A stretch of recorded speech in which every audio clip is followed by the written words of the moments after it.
अस्सलाम वालेकुम नाज़रीन इकराम। मुसलमानों के दीन में नमाज को बहुत बुनियादी हैसियत हासिल है। नबी कायनात ने नमाज को दीन का बुनियादी सुतून करार दिया। चुनांचे साइंसदान इस बात पर हैरत में पड़ गए कि आखिर नमाज को इस कदर बुनियादी हैसियत क्यों दी गई है।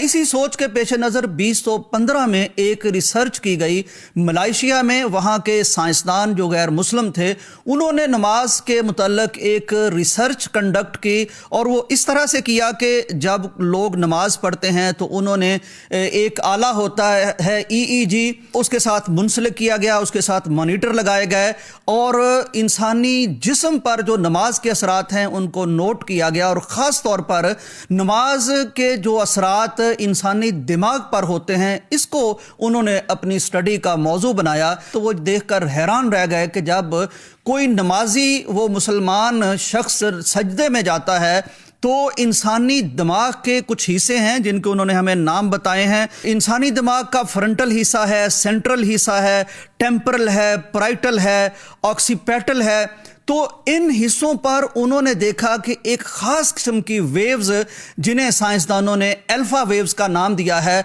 उनकी कसरत हो गई। और ख़ास तौर पर सजदे में तो ये जो एक कैफियत बनती है, ये अपने उरूज पर पहुंच जाती है। वो बहुत हैरान हुए इस रिसर्च को देखकर। उन्होंने बार बार नमाजियों पर ये रिसर्च की और बार बार ये उनके सामने नताइज आए। ये हैरान कुन नताइज इस तरह के थे कि उन्होंने फ़ौरन इस रिसर्च को, एक बैनुल-अक़वामी बहुत फेमस जर्नल है, एक साइंसी जरीदा है अप्लाइड साइकोलॉजी, उन्होंने इस रिसर्च को फ़ौरन वहाँ भेज दिया कि इसे वहाँ पब्लिश करना चाहिए। अब ये गौर कीजिए कि ये रिसर्च, इसका नतीजा क्या निकलता है।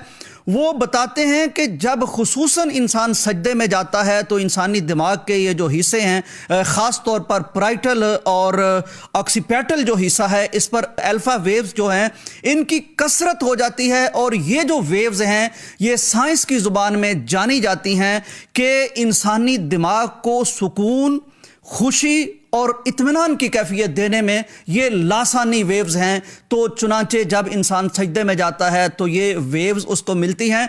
ना सिर्फ ये वेव्स इंसानी जिस्म को खुशी देती हैं, इत्मीनान देती हैं, सुकून देती हैं, उसकी सलाहियत को बढ़ाती हैं, बल्कि साइंसदानों के मुताबिक रोज़मर्रा ज़िंदगी में जो हम मुश्किलात फेस करते हैं, जो हम तकलीफ़ें फेस करते हैं, और ख़ास तौर पर कोई अगर दिमागी अमराज के अवारस का शिकार है तो उसकी सलाहियत को बढ़ाने में ये वेव्स लासानी हैं। माहिरीन का कहना यह है कि अगर इंसानों को खुशी चाहिए, उन्हें इत्मीनान चाहिए, उनको दिमाग स्टेबल चाहिए और ज़िंदगी की मुश्किलात से लड़ना उन्हें है और अच्छे अंदाज से गुजरना है, तो उन्हें महंगे और मनफी, ये उनके लफ्ज़ हैं, महंगे और मनफी दिमागी इलाज करवाने के बजाय, नफ्सियाती इलाज करवाने के बजाय उन्हें नमाज पढ़नी चाहिए और खुसूसन लंबे सजदे करने चाहिए।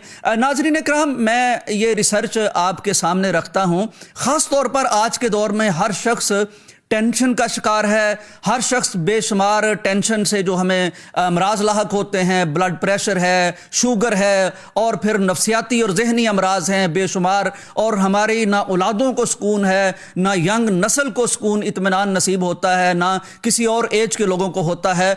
तो आइए मैं आपके सामने ये रिसर्च रखता हूँ। हम नमाज इसलिए नहीं पढ़ते कि इसके ये फ़ायदे हैं या साइंस ने यह साबित किया है। हम नमाज इसलिए पढ़ते हैं कि ये अल्लाह का हुक्म है, प्यारे नबी ने हमें इसकी ताकीद और तलकीन फरमाई है। नाज़रीन इकराम, इस रिसर्च को स्टडी करते हुए मुझे नबी कायनात सल्लल्लाहु अलैहि वसल्लम की सीरत का वो खूबसूरत पहलू सामने आता है। सहाबा बताते हैं कि नबी कायनात को जब भी कोई मुसीबत पहुंचती, कोई परेशानी का सामना होता, तो आप नमाज पढ़ते, सर सजदे में रख देते, और जब भी खुशी का मौका होता उस वक्त भी आप अपना सर सजदे में रख देते, नमाज पढ़ते। तो देखिए नबी कायनात की इस सीरत का कैसा खूबसूरत लिंक बनता है इस मामले के साथ कि हमें दुख हो, तकलीफ हो, हम नमाज पढ़ें और अल्लाह के हुजूर पेशानी रख दें। इंशाअल्लाहुल अजीज़ आज की साइंस हमें बताती है कि हमारी टेंशनें दूर हो जाएंगी, जहनी सलाहियत बढ़ जाएगी और मुश्किलात से लड़ने का हमें अल्लाह हौसला दे देगा। दिमाग में कुव्वत आ जाएगी, एनर्जी आ जाएगी, अल्फा वेव्स आ जाएंगी और अल्लाह की बरकत आ जाएगी और यूं हमारी ज़िंदगी सहल हो जाएगी। दुआ करते हैं कि अल्लाह ताला اللہ ہمیں اور ہماری اولادوں کو نمازی بنائے۔